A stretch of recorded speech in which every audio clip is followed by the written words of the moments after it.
ถึงแม้นเจ้าสิบ่แม่นคนแรกของหัวใจแต่ว่าเจ้าสิเป็นคนสุดท้ายของชีวิตข่อยเลยเด้อ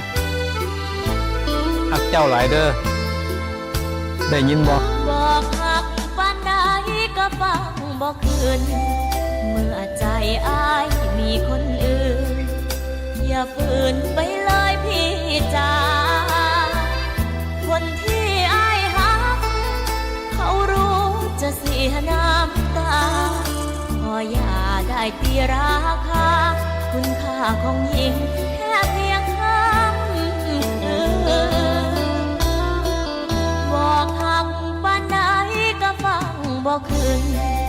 ขอร้องอย่าเติมเชื้อเพลิงอย่ายืนเหยียบเพื่อสองฝั่งต่างคนต่าง